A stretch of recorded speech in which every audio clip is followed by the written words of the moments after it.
Buenos días, hermanos, que el Señor les bendiga, bienvenidos. Si tienen su Biblia, vamos ahí al primer libro de Samuel, capítulo 5. Primera de Samuel, capítulo 5. Voy a dar un pequeño resumen de unos cuantos minutitos de los capítulos que vimos entre semana.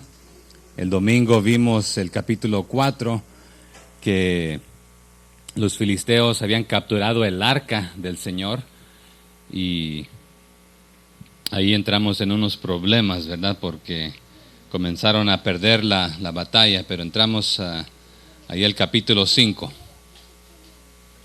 ¿Ya lo tenemos? Primera de Samuel, capítulo 5. Damos unos segunditos ahí para que...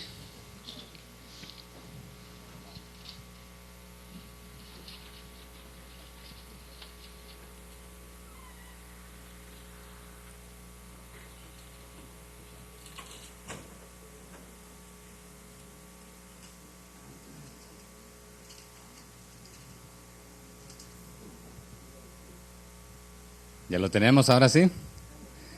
Y allí el encabezado dice, el arca en tierra de los filisteos. Entonces, ¿qué es lo que había sucedido?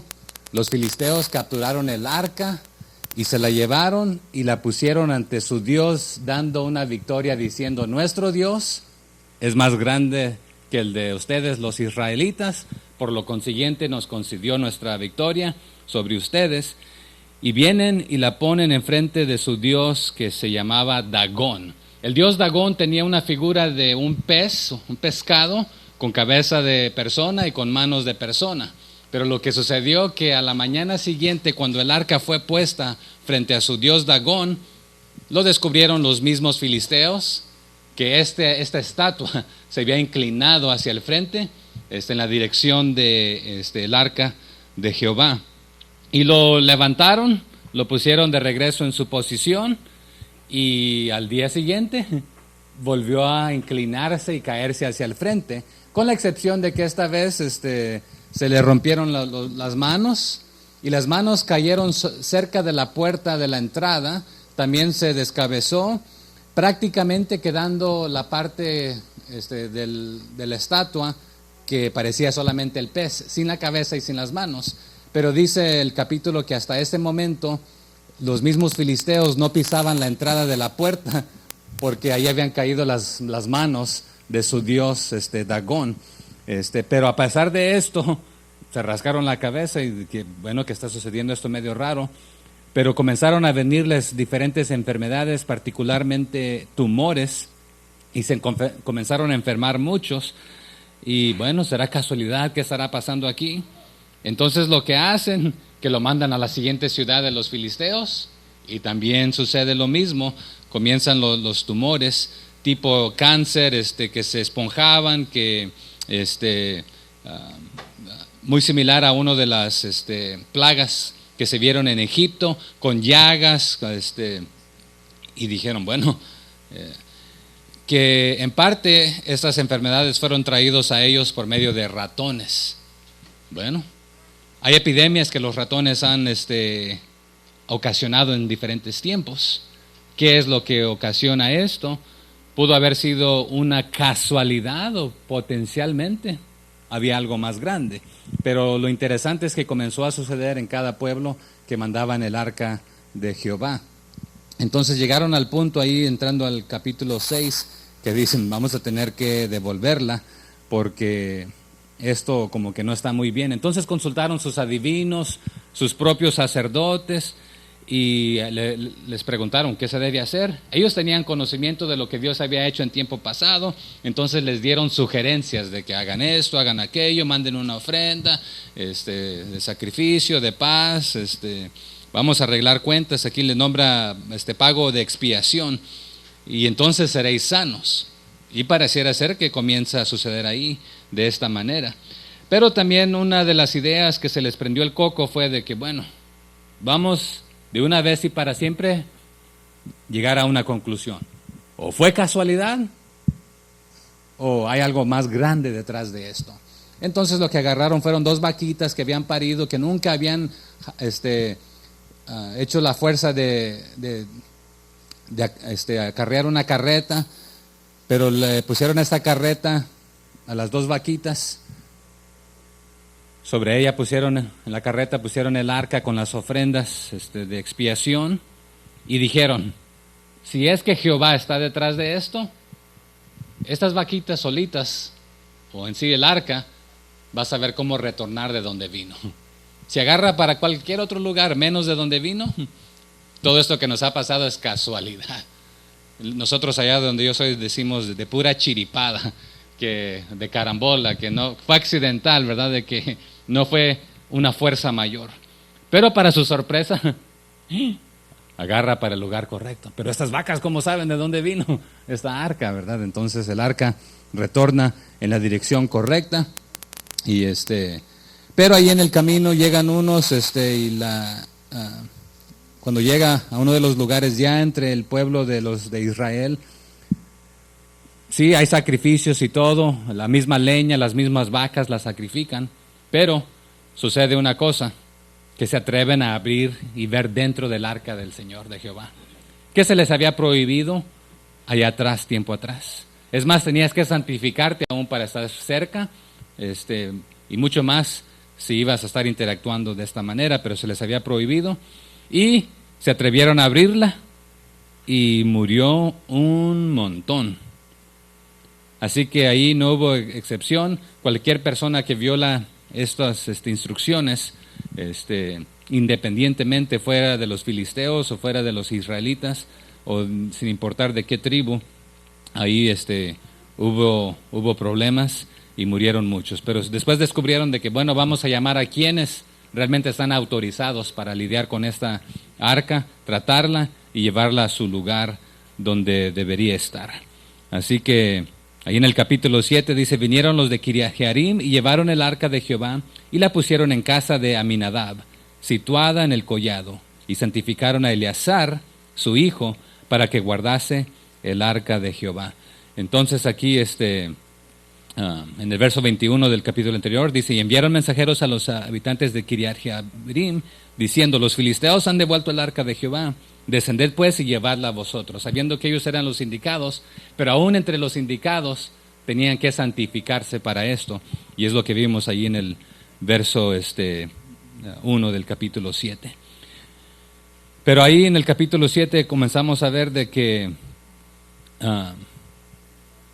Samuel habla al pueblo como juez en el versículo 3 y les dice, si ustedes sinceramente se están arrepintiendo de todo lo que han estado haciendo, de su maldad, de su pecado, de su rebeldía, entonces díganme una cosa, dice en el verso 3, habló Samuel a toda la casa de Israel diciendo, si de todo vuestro corazón os volvéis a Jehová, quitad los dioses ajenos y a Astarot entre vosotros, y preparad vuestro corazón a Jehová, y solo a él servid, y os librará de la mano de los filisteos. En otras palabras, si solamente están llorando estas lagrimitas de cocodrilo para que sean salvos, eso se va a ver. Pero si es de todo corazón y es sincero, porque ¿qué estaba sucediendo?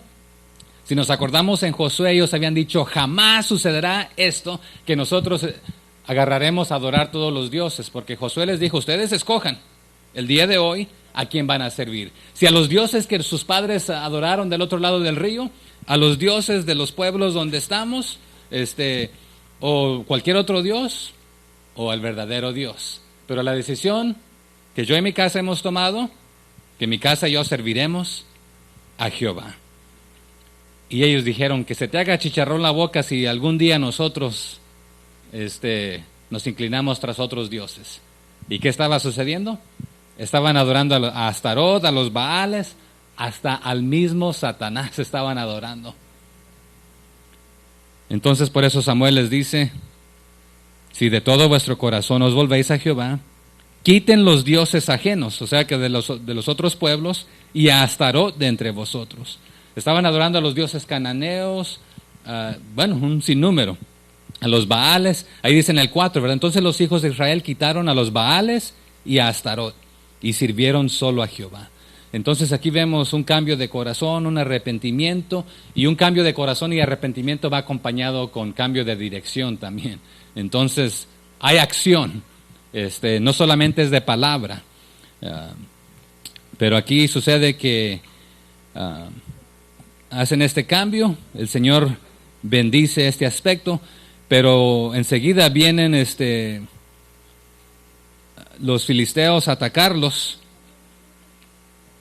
Ahí en el 10 se aconteció que mientras Samuel sacrificaba el holocausto, los filisteos llegaron para pelear con los hijos de Israel. Mas Jehová tronó aquel día con gran estruendo sobre los filisteos y los atemorizó y fueron vencidos delante de Israel. Así que ese día prácticamente mientras adoraban, sacrificaban, reconciliaban sus vidas con el Señor, se arrepentían de sus pecados, de su maldad, de adorar a otros ídolos, el Señor prácticamente hizo los cielos tronar, espantó a los filisteos, corrieron y le dio la oportunidad a Israel de vencerlos sin hacer mucho prácticamente. Pero entramos al capítulo 8 ahí, e inmediatamente, que aunque Samuel juzgó por un buen tiempo y hubo paz y tranquilidad, entrando ahí al 8, comienzan a exigir su rey.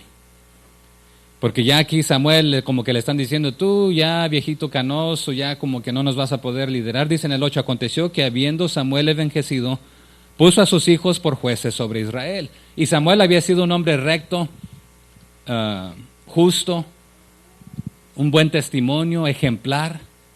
A cambio, quien fue su guía, ¿cómo se llamaba? Elí. Y los hijos de Elí, ¿qué ejemplo habían dado? De lo peor. Pero pasamos de peor a mejor con Samuel, pero ¿sabe qué sucede con los hijos de Samuel? No anduvieron en los caminos de su padre y se trastornaron también, al igual que los hijos de Elí. Y esto nos recuerda, hermanos, que estamos a una sola generación de perder, de olvidarnos del Señor. Quizás usted nunca conoció de Dios en su familia, pero usted puede hacer ese cambio. Pero quizás usted conoce del Señor y sus hijos les importa un pepino, un comino y no quieren. Pero estamos a una sola generación ahí de cambios. Y a veces en la misma generación sucede. Entonces, como a los del pueblo no les pareció lo que estaban haciendo los hijos, le dijeron, danos un rey. Pues tú ya estás viejo, tus hijos no están haciendo como tú. Y eso dolió el corazón de Samuel, no porque estaban desechando a sus hijos, sino porque estaban desechando realmente al Señor. Y dice el versículo 19, después de que Samuel les protesta, del verso 8, pero el pueblo no quiso oír la voz de Samuel y dijo, no, sino que habrá rey sobre nosotros. Y no es de que no había reyes anteriormente, hablamos de que habían reyes desde tiempos pasados, desde Génesis vimos reyes, pero el pueblo de Israel habíamos dicho que estaba bajo el liderazgo del Señor. ¿Cómo le nombramos eso el domingo pasado? ¿Quién se acuerda? Teocracia, que Dios está rigiendo, liderando, ¿verdad? Y entraron a un tiempo de ¿qué? Cuando los jueces cada quien hacía lo que bien le parecía. Anarquía, ¿ok? Que cada chicharrón tronaba y lo que mejor le parecía, eso es lo que hacían. No se regían bajo un solo liderazgo. Y aunque Dios proveía libertadores porque estaban viviendo aquí, caían en pecado, caían en opresión, el Señor los sacaba, los restituía y era el ciclo vicioso, pero iba de mal en peor cada vez. Entonces, si estamos entrando a un tiempo de ¿qué? Para el pueblo de Israel, que aunque otra vez los reyes ya habían existido. Es más, hoy nos vamos a enfrentar a un rey descendiente de la familia de Lot. Y cómo es de que, bueno, ellos tenían su rey también, ¿verdad? Pero bueno, ¿qué sucede ahí en el capítulo 9? Aunque Samuel les había dicho, cuando tengan su propio rey, les va a quitar a sus hijos para la guerra, sus hijas van a ser amasadoras, les va a quitar parte de su terreno, van a tener que dar esto, otro, y va a ser un gran sacrificio, y va a ser dolor, y después van a llorar, y van a querer venir a mí, y no los voy a escuchar. Dice, no nos importa, queremos un rey, queremos ser como las demás naciones. Entonces no escucharon la voz de Samuel. Así que en el capítulo 9, Saúl es elegido como rey. Él era descendiente de Benjamín, de los benjaminitas, y muy interesante que si recordamos esa tribu casi se pierde, pero ahora sale con fuerza y de ahí viene Saúl. Pero creo que en el grupo de WhatsApp hice una pregunta: ¿cuántos burros ha usado el Señor en la Biblia, verdad? O burras. Y aquí hay un ejemplo de que Saúl trabajaba en el campo con sus yuntas de bueyes, esa era su parte de su oficio, pero su papá lo llama y le dice: hijo, se nos perdieron 2 burras, ve a buscarlas y escógete a cualquiera de los siervos que hay aquí. Y se escoge a uno y se van buscando las burras. Y no las encuentran, se les acaba el lonche que llevaban en la morrala, en el morral, que era en sus piezas de pan, se les acabó buscándola. Ya congojados, que a lo mejor ahora el papá preocupado porque no regresan. Pero qué curiosidad que las 2 burras hablaron, dijeron, vamos a echarnos un paseo, allá por las tierras cerca donde vive Samuel, el profeta, el juez, para que nos vayan a buscar. Esa es la manera que vamos a sacar a Saúl de la casa. Pero cuando no las encontraban, dijeron, pues vamos a regresarnos. Pero el siervo dice: yo he escuchado de un vidente, de un profeta, que todo lo que él dice sucede. Vamos a verlo. Se nos acabó el lonche, ¿qué le vamos a llevar? No tenemos nada que llevarle. Y el siervo le dice: bueno, por aquí me sobran unas moneditas, vamos a darle eso, un presente. Bueno, pues vamos. Y llegaron ahí, y se encontraron con unos en el camino y le dicen: ¿no conocen dónde está? Ah, sí, está subiendo para ir al tiempo, ahí un tiempo de adoración, así que váyanse deprisa y lo van a encontrar. Y se lo encuentran. Disculpe, señor, ¿conoce dónde vive el vidente, el profeta? Yo soy. Y es más, los he estado esperando, vénganse, es más, hasta les tengo un plato con su nombre, porque el Señor me dijo que vendrían.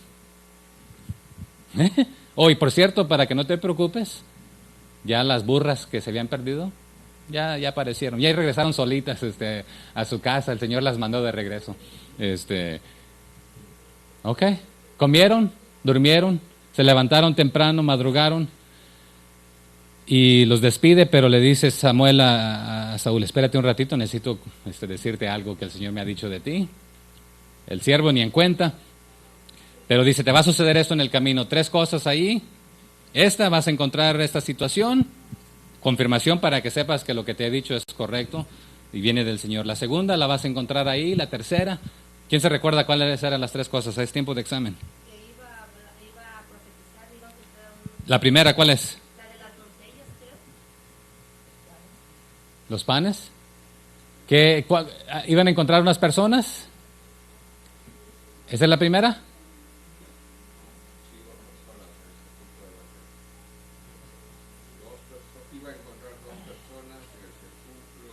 ¿Qué estaban haciendo estas 2 personas? Le iban a dar un mensaje. Que las burras ya habían sido encontradas. Después te vas a encontrar con hay 3 personas que llevaban ciertos sacrificios, ciertas cosas, ofrenda. Llevan 3 panes, pero te van a ofrecer 2. Porque por cierto se les había acabado el lonche y necesitan lonche ahora para el camino de regreso. Te van a ofrecer 2 panes, tómalos, uno para ti, es otro para tu compañero. Después van a encontrarse con una compañía de profetas. Y hablamos que ahí profetas equivale a cantores, y creo que lo incluí ahí en una de las preguntas que se me hicieron, ¿verdad? De que es cantar, alabarle, cantar de lo que viene, ¿verdad? Y vamos a hablar de algunos salmos el día de hoy también brevemente. Pero ¿qué sucede? Le sucede tal y como sucede, ¿verdad? Entonces, pero Saúl es instalado como rey hasta cierto punto, pero hay un grupo que se le desanima, que dice: bueno, ¿quién es? Es trabajador del campo, ¿cómo nos va a defender? ¿Cómo nos va a liderar? Y lo menospreciaron a él, aunque también Samuel le había dado instrucciones que se esperara cierto tiempo para darle más información de lo que sería ser rey. Y entramos al capítulo 10, que, ¿cómo dice? Diga.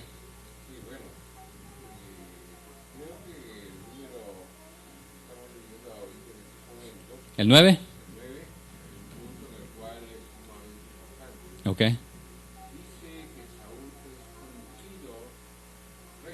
Uh-huh.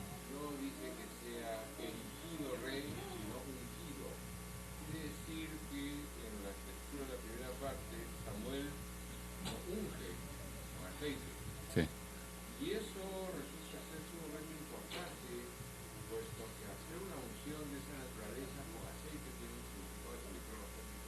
Excelente. Eso significa que el Espíritu Santo está llegando a Saúl Okay. y que además Dios es quien lo está escogiendo como rey. Y eso es lo que le está manifestando Samuel. Excelente punto. Y veremos de que realmente Saúl tiene el potencial de ser un excelente y magnífico rey mientras obedece al Señor. Sí, el pueblo lo estaba pidiendo, fue el Señor quien lo aprobó. Que aunque otra vez el pueblo se va a dejar llevar mucho tiempo por lo que ve, si era un hombre hermoso, guapo, alto, entonces en ese aspecto muchas de las cualidades que a veces buscan en liderazgo, pero si somos chaparros, feos, pelones, como que no, ¿verdad? Ah, pero bueno, tiene un excelente punto ahí de que sí, tiene que ver con lo espiritual y vamos a ver cómo es que el Espíritu Santo desciende sobre Saúl en diferentes situaciones y aún ahí otra vez el de profetizar era algo que bueno y no está yendo a la escuela de profetas y vamos a ver que también los profetas se corrompen en ciertos aspectos de estos de la escuela de profetas porque vamos a ver a varios de ellos más tardecito, algunos son de los que escribieron muchos de los salmos, los vamos a ver ahí, sus nombres más tarde de nuevo, pero bueno, no vimos los nombres, pero más adelante nos va a aclarar dónde están los nombres de algunos de ellos, ¿verdad? Que escribieron algunos de los salmos, pero en este aspecto, aquí punto espiritual y lo vamos a asemejar cuando hay casamiento, primero que está la boda civil y de iglesia que nombramos, ¿verdad? Bueno, no se instaló, se ungió como rey, se está haciendo de nuevo aquí más tarde, ¿qué pasó aquí? Pero entonces se le está dando a saber de que sí, tú eres el ungido y ungido del Señor es una frase muy importante porque otra vez, y les dije al inicio el domingo antepasado, el pasado, que vamos a ver estas frases muy, muy a menudo, ¿verdad? Entonces, ¿dónde nos quedamos ahí? No, está bien. Excelente. Entonces entramos al capítulo 10. Tomando entonces Samuel una redoma de aceite, la derramó sobre su cabeza y lo besó y le dijo, ¿no te ha ungido Jehová por príncipe sobre tu pueblo Israel? Y prácticamente era lo que estábamos dialogando ahí, ¿verdad? Me adelanté ahí un poquito. Y ahí es donde él es ungido, como rey, pero profetizó con los profetas, y ahí comenzó el dicho, que menciona ahí, ¿verdad? Saúl entre los profetas, o Saúl también entre los profetas, porque acaso no es de rancho allá trabajando en el pueblo, arando con su yunta, y de dónde sacó esto. Pero vamos a hablar brevemente de eso más tardecito en el capítulo 11, que hoy nos toca un capítulo muy, muy corto ahí, el capítulo 11, pero la realidad es de que me pudiera quedar 3 horas, no lo voy a hacer, ahí en el verso 1 simplemente, ¿verdad?, del capítulo 11. Pero regresando ahí al capítulo 10, Samuel convoca al pueblo delante de Jehová y aquí hacen este proceso de otra vez ungir al rey Saúl como el rey de Israel.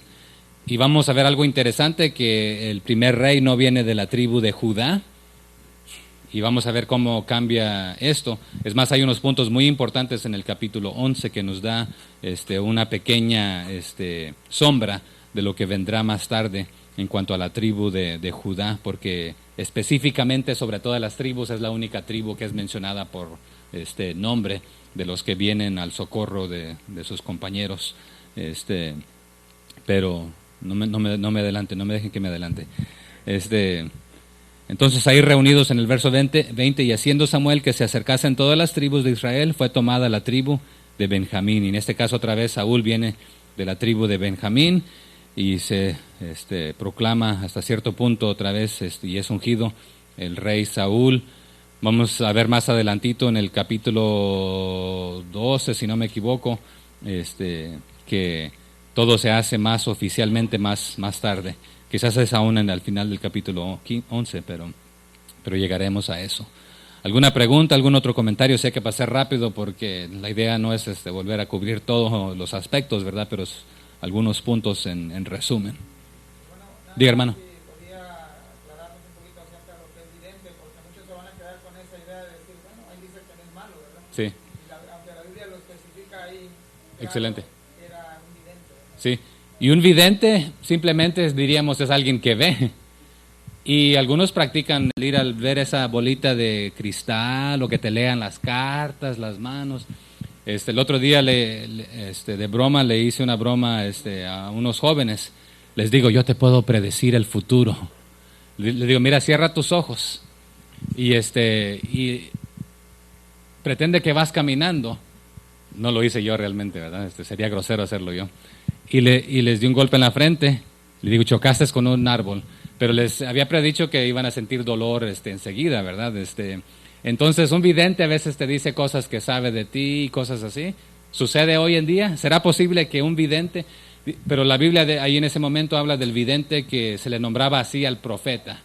Eran los ojos de Dios hasta cierto punto en la tierra, pero Dios hablaba con ellos, porque ¿cómo es que Samuel sabía que Saúl andaba buscando las burras? ¿Cómo sabía que iba a llegar? Que le dijo al que estaba preparando la comida a ella, guárdame este platito especial, porque me va a caer visita.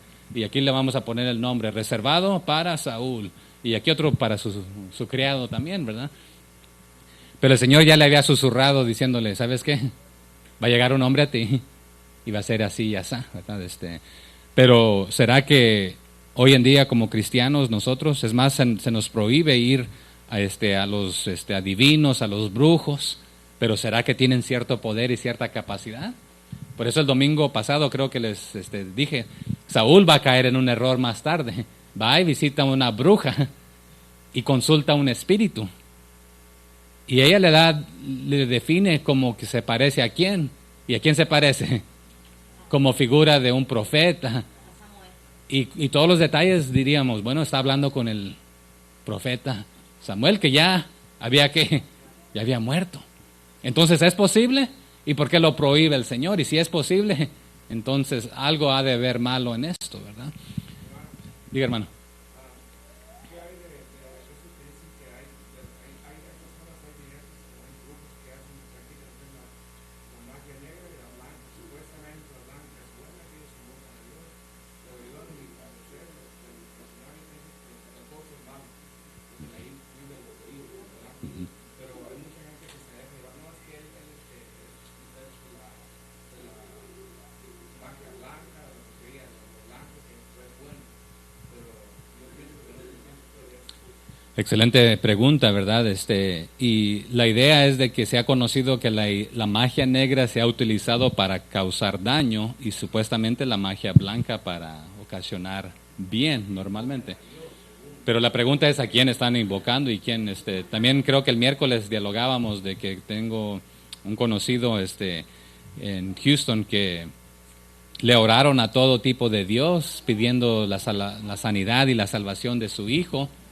Y ni este Dios, ni este ídolo, ni aquel, y pues le oraron que a San Pedro o a la roca o quién sabe. Y cuando se sana, pues vamos a cambiarle el nombre y vamos a ponerle Pedrito, ¿verdad? O lo que fuera. La Biblia dice que Satanás tiene poder, ¿verdad? Pero no es todopoderoso. Entonces puede hacer ciertas cosas, ¿verdad? Te las puede hacer pasar por blancas, ¿verdad? Pero para que creas. Pero en este aspecto, al vidente o el profeta, otra vez, así se le nombraba al profeta. No era de que había esa diferencia, ¿verdad? De que era un brujo adivino, ¿verdad? Sino que... Pero hay esas posibilidades, sí, hermano.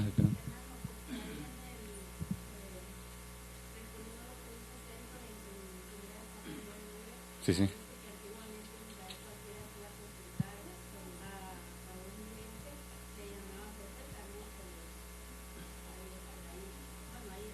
Sí, ahí nos lo explica, ¿verdad? Pero también hace esa diferencia de que a veces se le nombraba así al que lo hiciera bien o lo hiciera mal, ¿verdad? Entonces la pregunta ahí, ¿con quién están dialogando? Quería comentar lo siguiente, acabamos de leer que a un hombre que efectivamente al principio no sabía mucho de Dios, realmente era un ignorante, como dijiste hace un momento atrás, un burro, ¿no?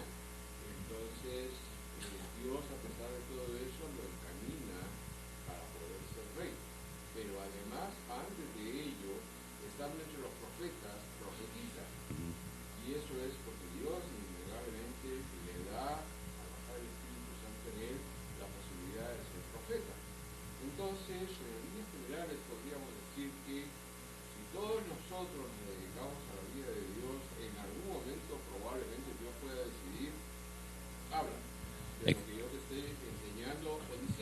Perfecto, perfecto.